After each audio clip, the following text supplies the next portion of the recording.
there. All right, open your Bible to the book of Joshua. The book of Joshua, Yahshua, J to the seventh letter. It's an inside thing.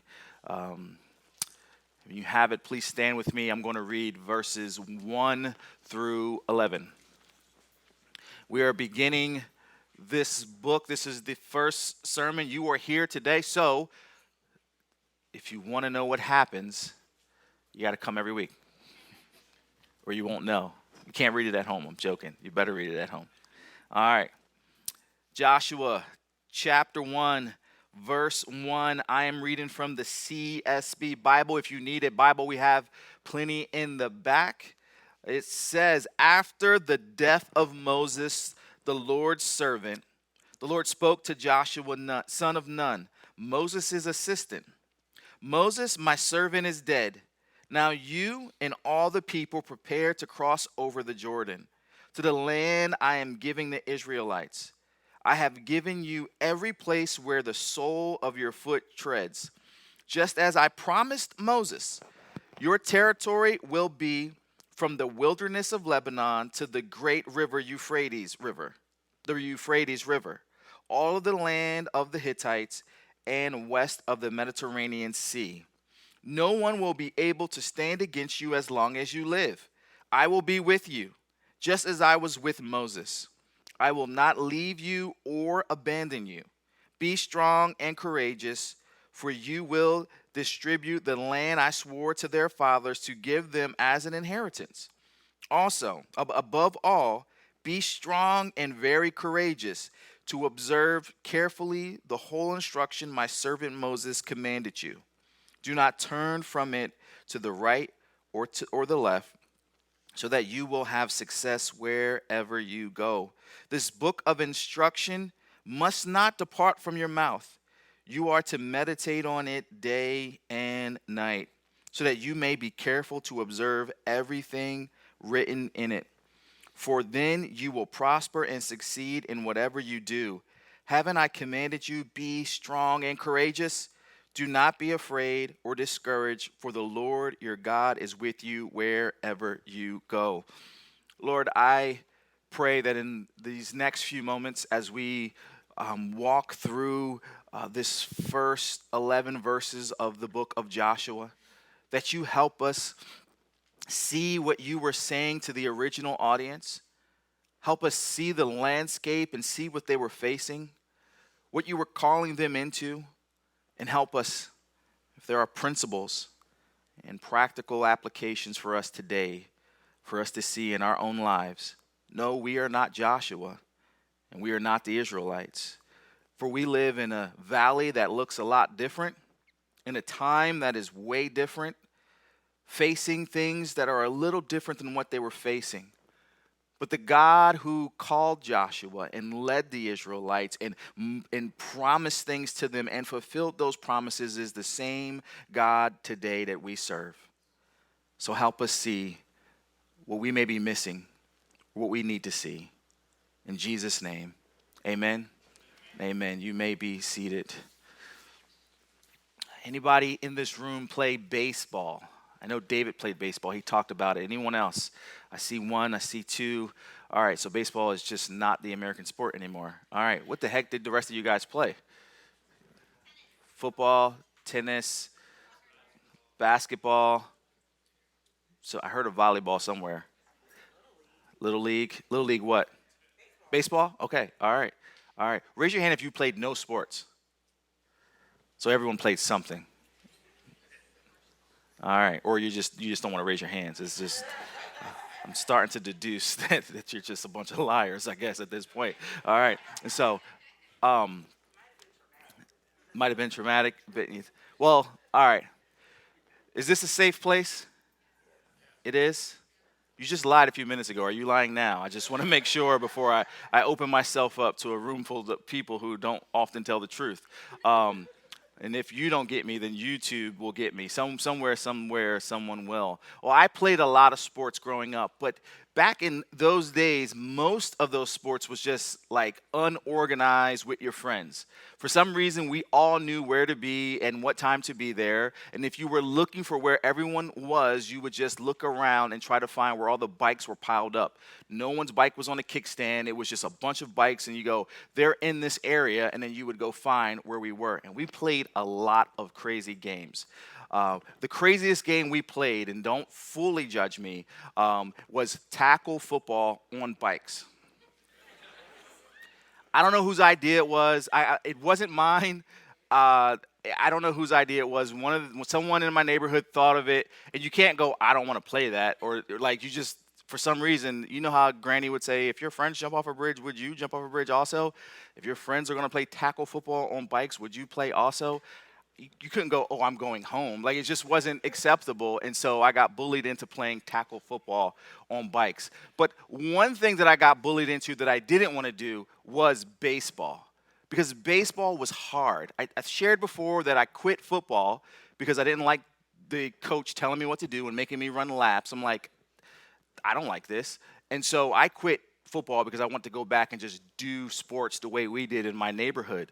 But one sport that everyone in my neighborhood wanted to play was baseball. And guess who played baseball? The same kid who played tackle football on bikes. Guess who was horrible at baseball?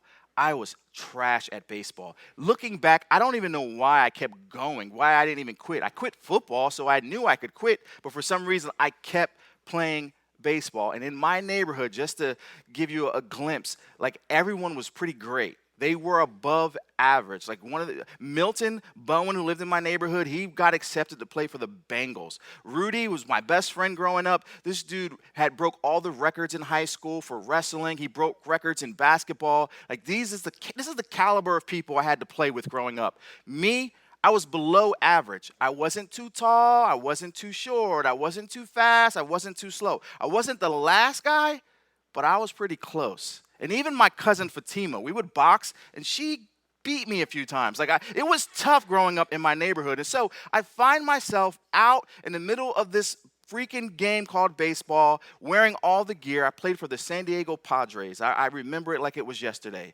And I remember vividly my coach saying, Charles, you're on deck.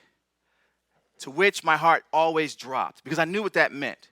If I'm on deck, I'm next up to strike out. It is not possible that I'm going to hit the ball, and it's not possible I'm going to be the hero. If I had to play in the outfield, another horrible place to be. You know why? Because every now and then, one of those kids would hit the ball into the outfield right where I'm at. And it seems like the sun hated me and everything hated me, and I'd stand there. And so eventually I just said, I'm just going to wait for the ball to hit the ground, and then I'll pick it up and throw it in. I'm not even going to try to catch it. Why waste everyone's time? It could possibly hit me.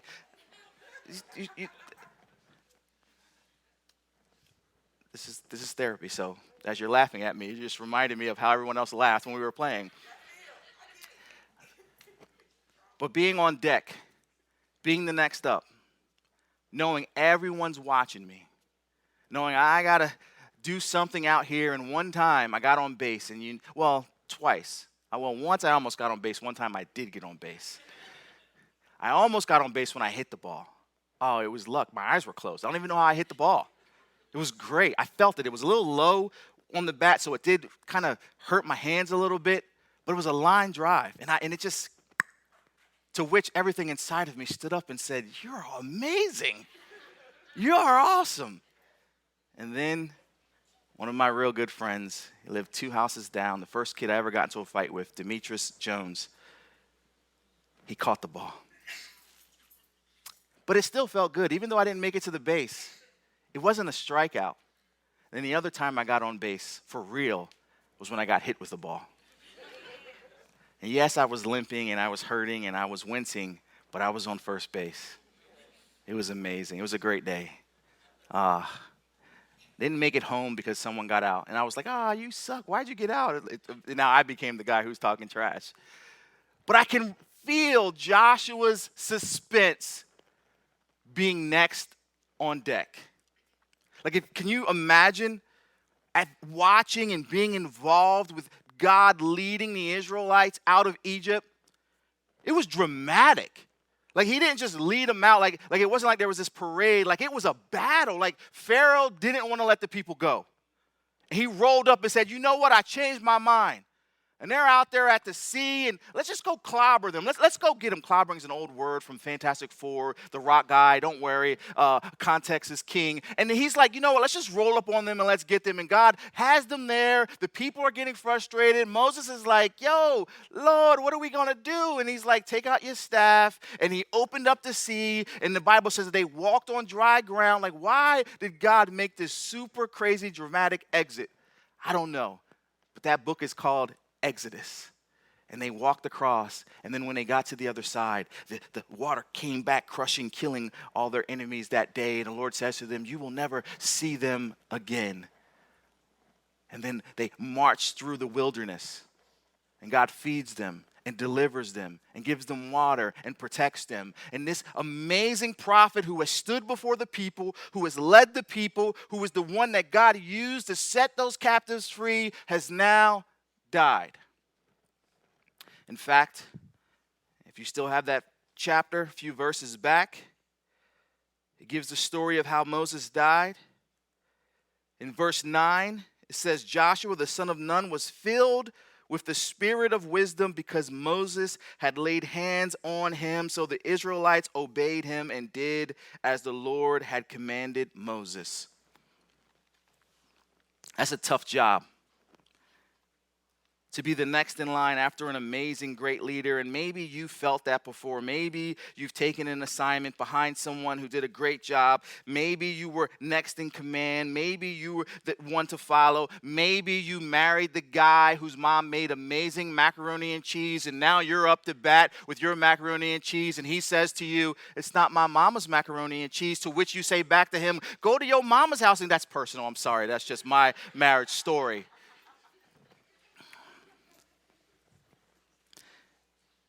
After the death of Moses, the Lord is not saying in verse 2, Moses, my servant, is dead, because Joshua is unaware that his master is gone. No, that's not what's happening here. The Lord is actually explaining to him that it's a different day. He who used to lead and give direction, and he who I talk face to face, he who took the instruction from me and gave it to you is no longer between us, and now we're going to talk face to face, and you're going to lead these people. Have you ever criticized a leader before? I've criticized every pastor I ever had. I don't know why this dude did it that way. I don't know why we got to go and do that. And then I became the most perfect pastor of all time. You don't know what it's like to be perfect and have no one ever criticize you, do you? It's a hard job. Now, Moses was a great leader, and yet Moses was a flawed human. Nobody had that vantage point better than Joshua. Because Joshua took the instructions from his leader and tried to be faithful.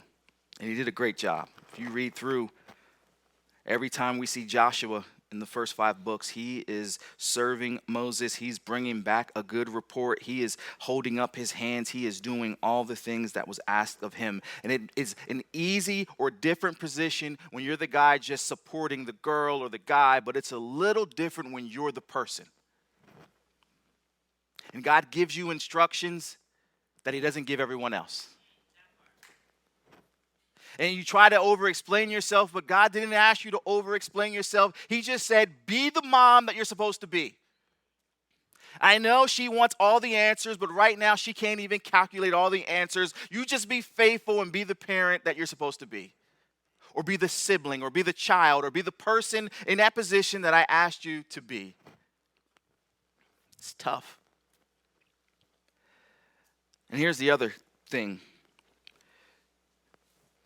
That Joshua is still dealing with the loss of his leader. My first point is death. typically when I give points, it's usually a theological statement. God is with you, or the Lord is saying something. I've moved from just one word to giving a theological statement, but I thought this morning about this first section, and God is giving a theological statement. Death. And what do I mean? Well, the first time death even comes up is in the garden, where God is having a conversation with the first two people. He says, the day that you don't listen to me and you partake in something I'm telling you not to partake in, you will experience death. The next time death comes up in the scriptures, you remember, it was where? The children of those two people. Adam and his wife, after experiencing the loss of their closeness with the Lord because of their unfaithfulness and disobedience, now they are at a funeral for one of their children.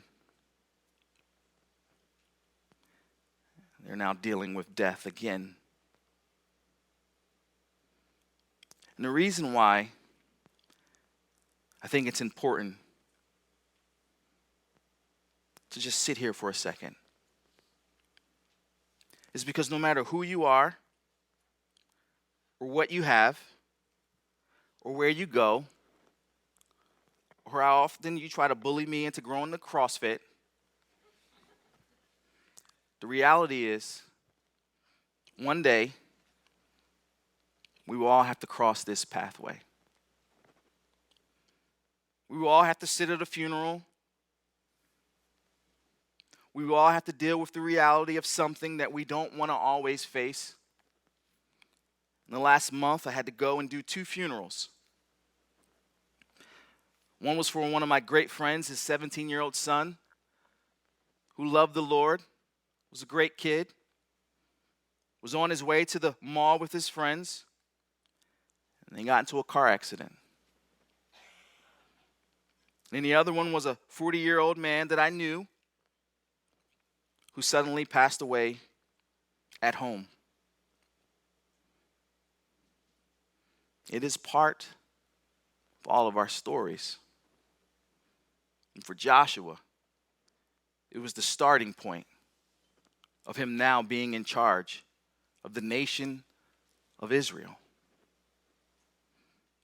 He couldn't go to his mentor and ask questions. He had to just remember the things he saw at his feet. And I can imagine that both dealing with this and now being called, being up on deck to lead these people, there would have been a little bit of fear and trembling inside of him. And yet, the Lord, who is so good, who knows that Joshua is dealing with a few things, begins to give him, this is my second point, instructions, terms, and conditions. Instructions, terms, and conditions. It says, Moses, my servant, is now dead. Now you and all these people prepare to cross over the Jordan to the land I am giving the Israelites. Prepare the people, go before them, explain, don't just pop it on them, but prepare them. This is what a good leader should do.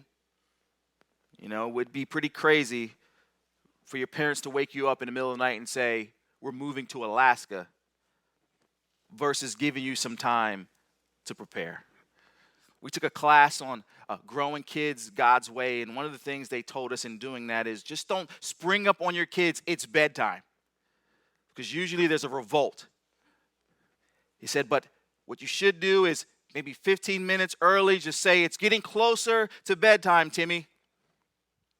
To which there's probably going to be a little bit of sucking of the teeth and a little bit of like, oh man, but at least you're giving him this runway to be prepared. Don't you like a runway?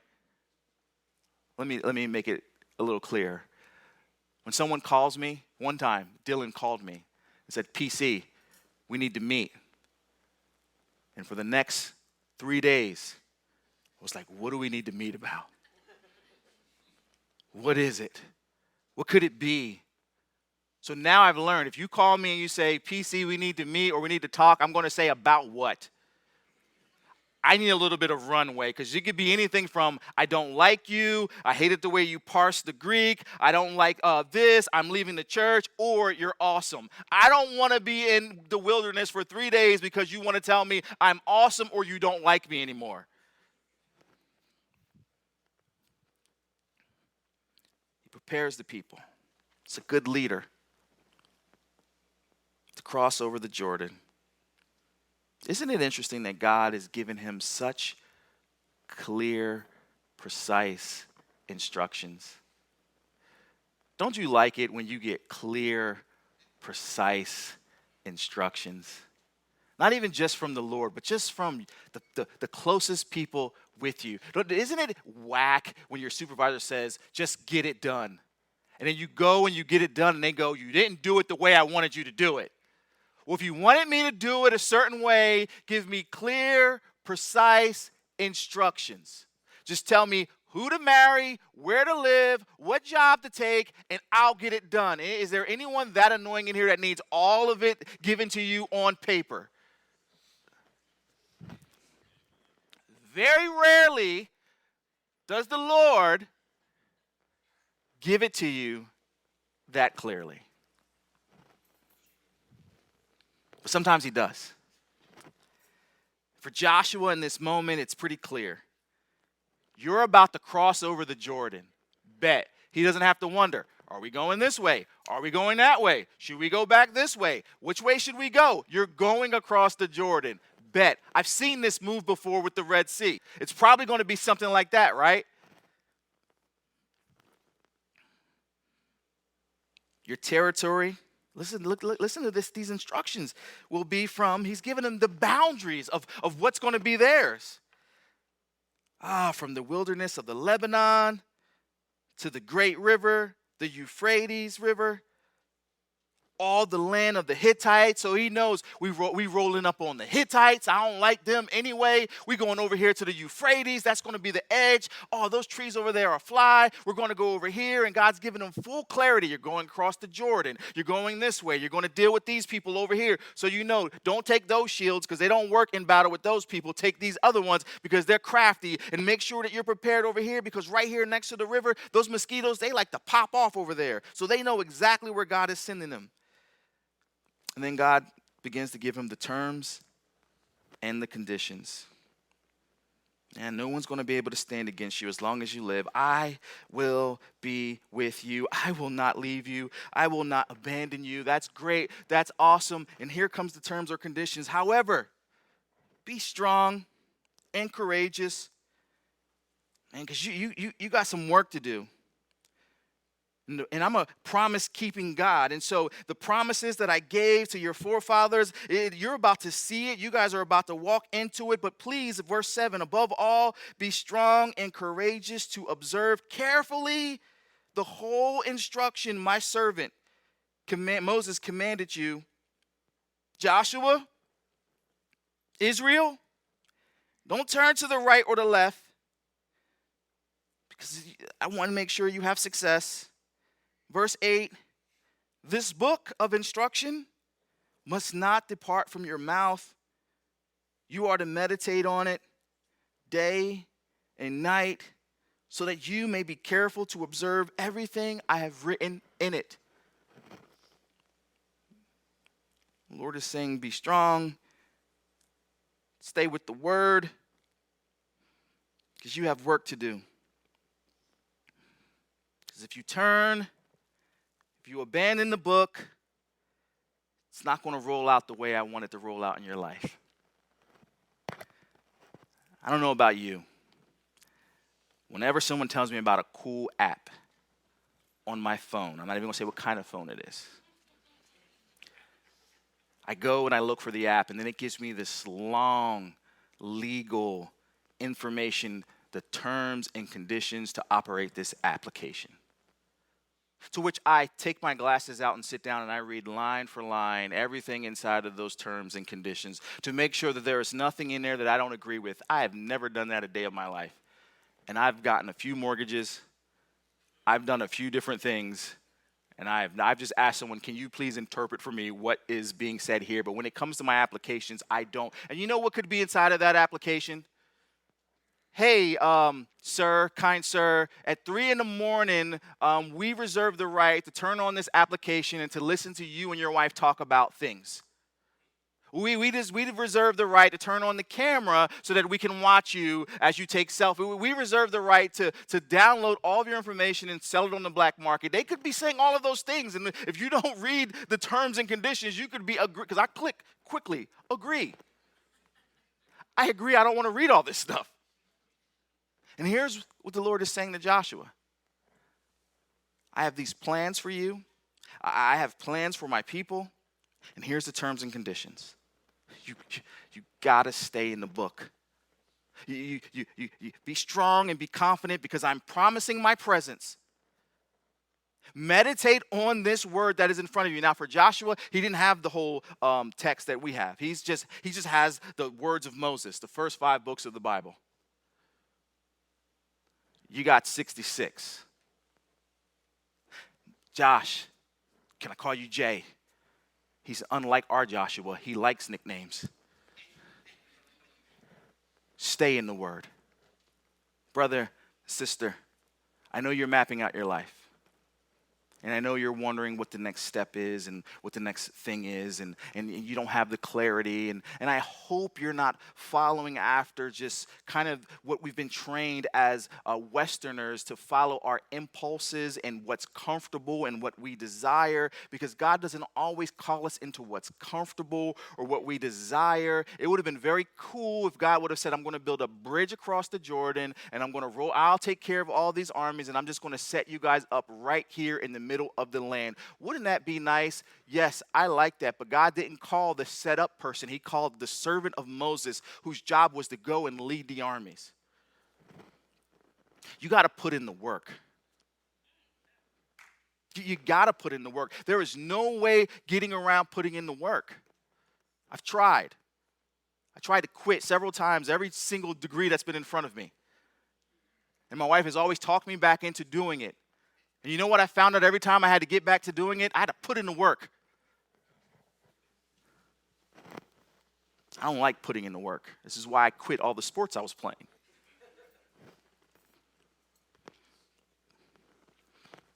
You have to push against those impulses that plead with you to go the easier way. Josh, Jay, keep this book. Don't let it depart from your mouth.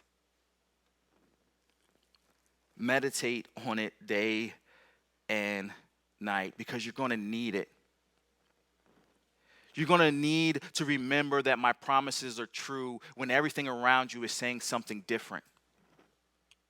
You're going to need to be reminded that sometimes I invite my people to go the hard way and not the easy way. You're going to need it because you're going to have to encourage a group of people who are going to be fearful, who I led this way through the wilderness because I knew they would give up if I led them the other way.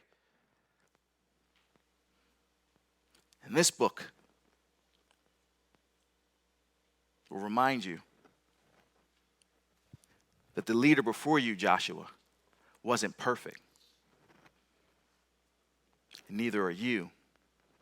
And there is grace for you to lead these people and to do this assignment because I'm their God and you aren't. I'm their God and you aren't. So the assignment in front of you, you know how hard it is to watch your 17-year-old begin driving, living somewhere like Dallas, Texas, where the highways are like an amusement park? You know how hard it is to watch your kid secretly through your app walk to school, that they don't know that you're watching them walk to school because they got to cross a little highway and you're a little fearful. But when you were 8 years old, you were allowed to do all types of crazy things.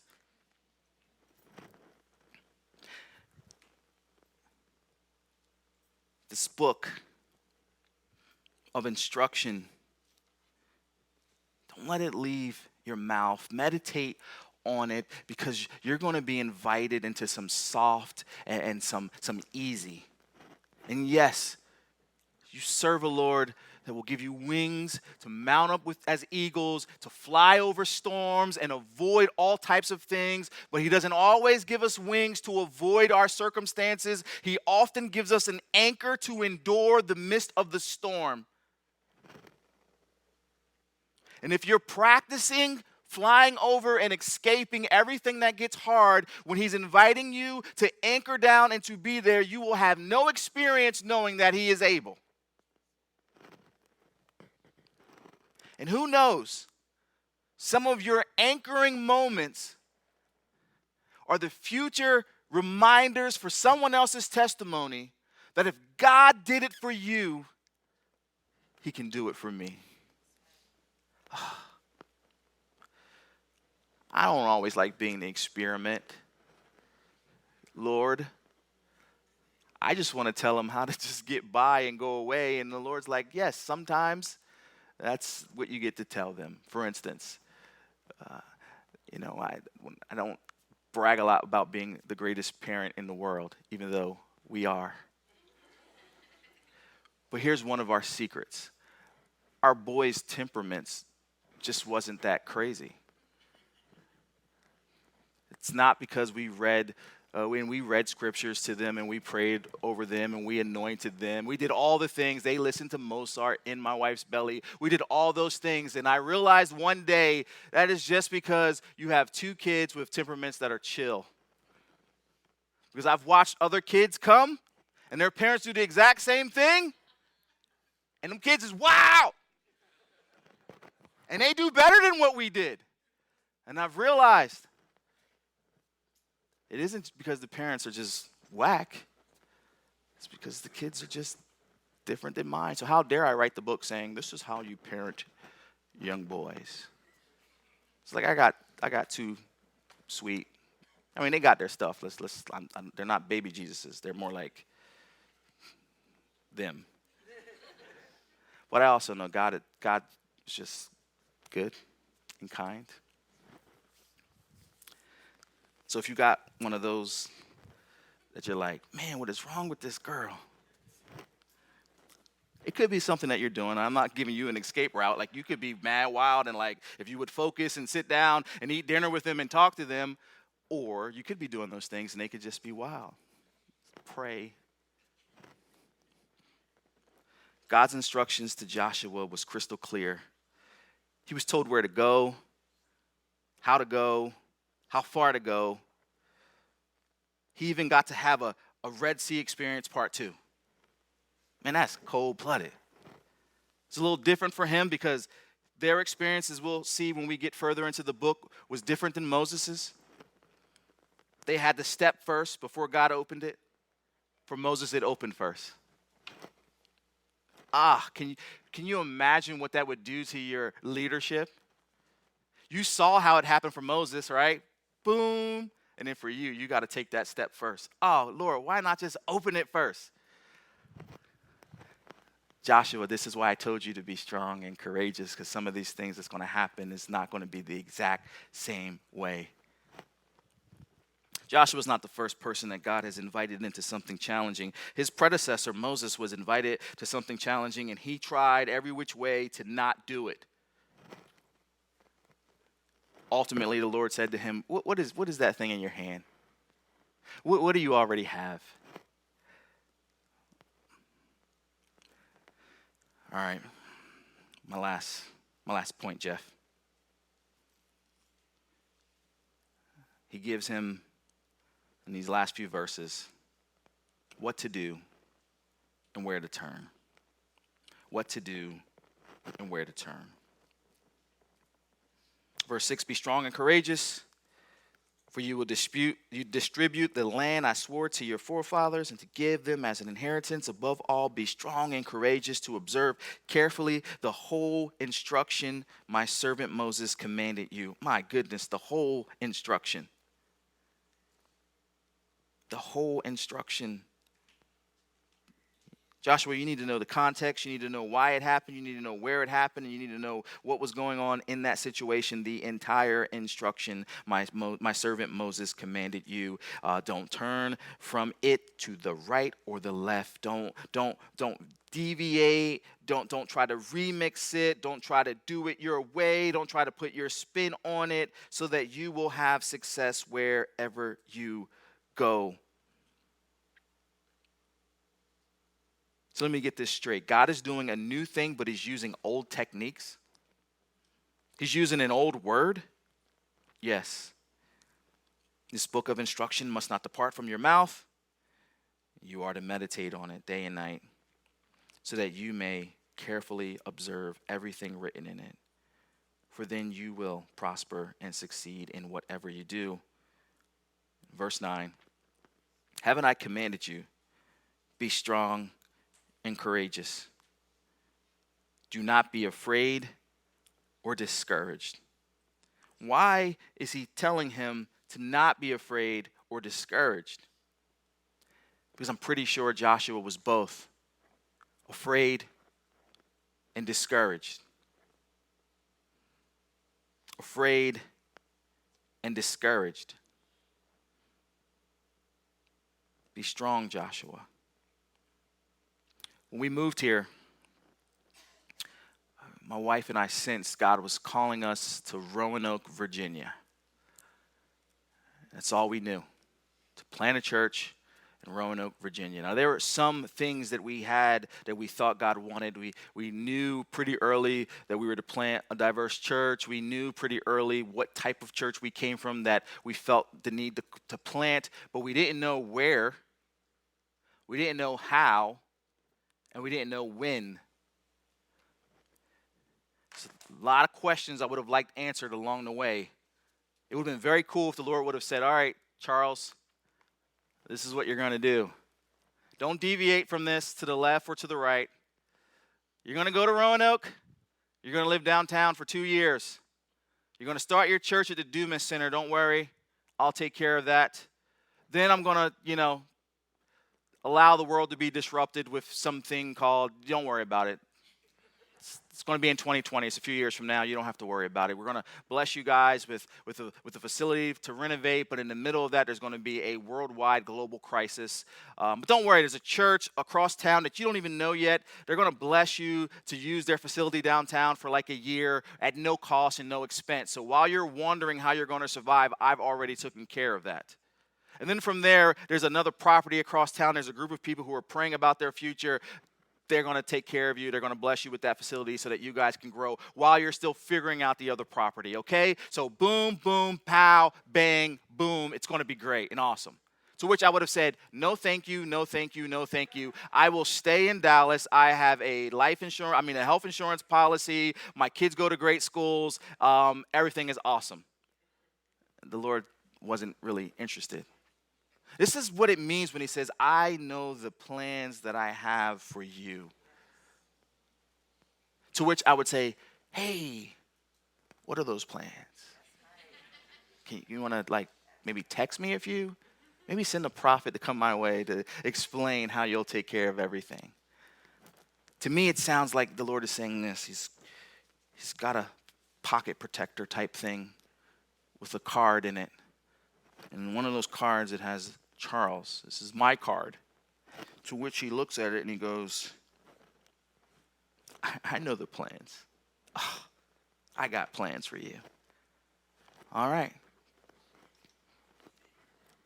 Can I, Lord, can I get up in that thing to read that a little bit? And you know what I would do? If I could, I would make some adjustments.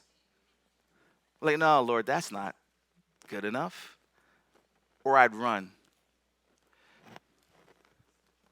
Joshua gets clear instructions.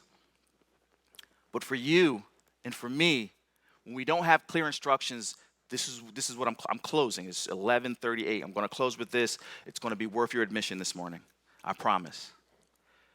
Here's your life plan. If you have some questions concerning what decisions you should make in front of you, if you have some questions on like relationships, like how do I work out this thing here? I'm a silver bullet this thing. I'm telling you, you're gonna be like, I can't believe this dude. You ready? Raise your hand if you love Jesus. All right, bet. I think that's everybody. Raise your hand if you know you are called to be a disciple of Jesus. All right, cool. Whew. Just wanted to make sure what I'm going to say is going to work for you. It's just like our path here. I didn't know about Northwest. I didn't care about Northwest. I had no concern about what was happening in this quadrant of the city. I didn't know the history of the people here. I didn't know who was overlooked. I didn't know anything about food deserts or shootings or anything in this part of the city. When we moved here, we were like, Lord, whatever you are calling us to do, we just want to be faithful to what you're calling us to do. And he's like, bet. I want you to come over to this store, and I want you to substitute in this school. And being around certain things and certain people, focused with my intent and trying to figure out where God was calling me, was an invitation to what he was up to. We don't often see what he wants us to do because he's usually inviting us into things that may be against our preferences. What in this moment has he been inviting you into to be faithful? Are you chasing a bag or a better business opportunity? Or are you chasing that perfect thing that reflects upon you to make you look good? Or are you trying to do what he said in Matthew 28? Where he once again gives instructions and terms and conditions. But this time it's Jesus himself. He says, go make disciples. So if you're a disciple of Jesus, your job this morning is to make disciples, not chase a bag or a business opportunity or a specific person. It is to be faithful to Jesus where you're planted and not heavily involved in where you're trying to go. For there is today opportunities to be faithful for him that we can overlook trying to get somewhere else. And if he would have given me super clear instructions, I would have been only thinking about how do we get and take this building at Emmanuel versus being faithful where we were in that moment. I just want to make sure my 8-year-old knows that I love him and I have dinner with him and I spend time with him, because soon he's going to be a 9-year-old. And then he's going to be a 10-year-old. Then he's going to be an 11-year-old. And I don't know how much time is promised to me. And I don't know how much time is promised to you, but today, the instructions are clear if you're a disciple of Jesus. Be faithful with what you have. Be focused on what's in front of you. For the Hittites over there, man, they are rambunctious and crazy. And who knows that he may be preparing you in this season for something in next season, but you need to be faithful and work on those things he's asking you to work on now.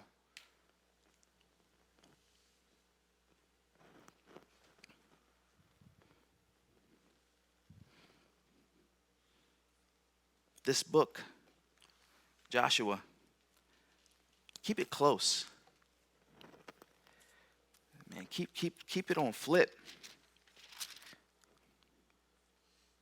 There's some stuff on the left and the right that's attractive. And you were raised in a society that says success looks like more. Be aware of where you were raised. You were raised in a system that teaches you that you need to put on this facade and this front always that you're successful and things look good and things are happening. But you don't see that in the book.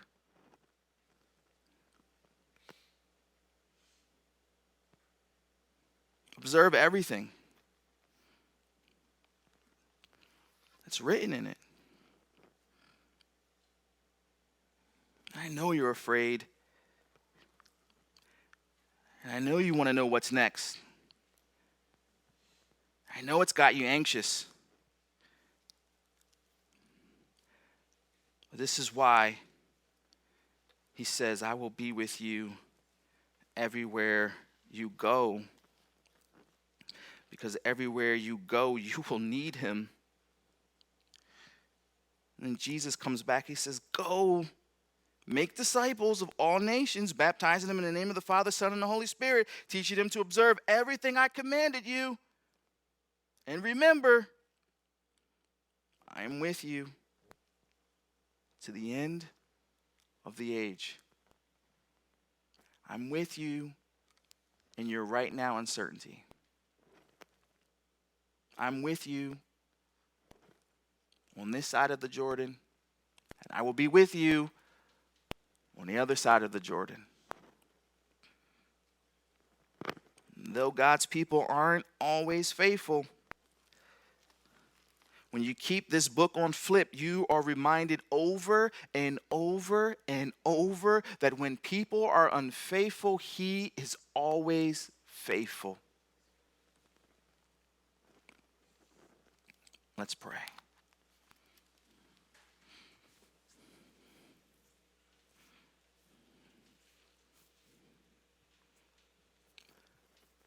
Lord,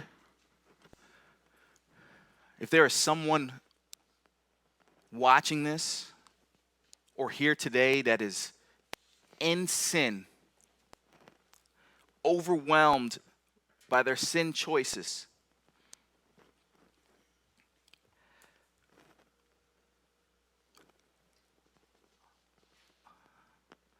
can you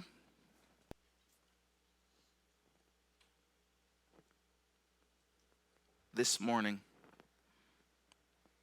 help free them up to see that you are available for the very next step in their life?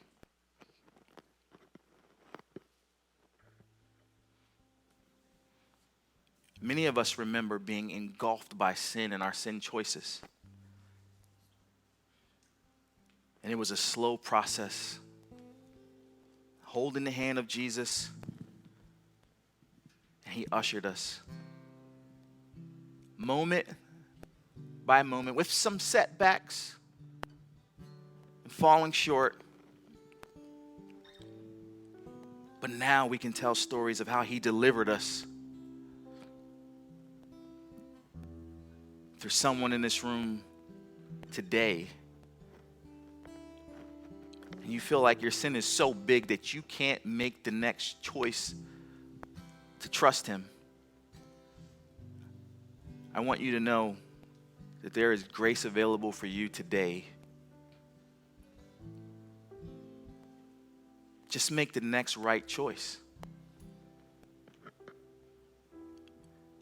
That may be confessing your sin. That may be linking up with a sister or a brother. But whatever it is, there is grace for you today. If you're in this room and you felt the weight when I shared about our decision-making process, and trust me, I am guilty of making decisions based on my ambitions. And then later consulting with the Lord saying, what do you think about this? Brother and sister, today, just put all your hopes and all your trust. Lean not to your own understanding. You can trust him with the unknown because he's trustworthy. A quick study on who God is will quickly show you that he has no beginning and no ending. And when he says he knows the plans and the thoughts that he thinks towards us, it is true because he knows everything about you. And he is for us, not against us. If you have been entrusted over something this morning, maybe a business, a family, parachurch ministry, whatever it is.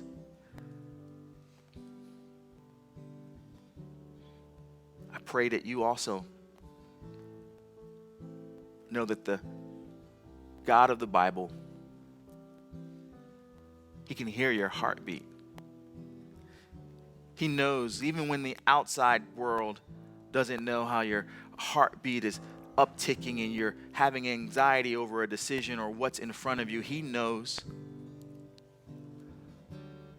And He would love to be invited in there with you. Leading isn't easy. And you don't have to do it alone. Parenting is scary. But you're not alone. And finally, for those who may not know Jesus in the forgiveness of their sins, if you're here also, I want you to know that salvation is available for you today. It isn't as much as you coming to a realization that He's true. It's that the God of the universe has known about you and has wanted you even before you were born. And if you hear the Spirit today inviting you to trust Jesus, don't wait. Let's do that today. Father, for everything in between and things that I may have missed, you don't miss any. You see us where we are. You know the intentions behind our decisions. Father, have your way in our lives. And Lord, as you work on us and work through us, I pray that we can do like you wanted Israel. Be that city set on a hill where people can see and know that there is a God that loves them. And He's forgiven some of the craziest sinners. He's fixed up some of the most broken people you can imagine. And we are just some of those examples. We're billboards for His glory, demonstrating that God has reached into some of the craziest places to call out a people and to put His name on them. Ambassadors, mouthpieces, ministers. Jesus, be glorified.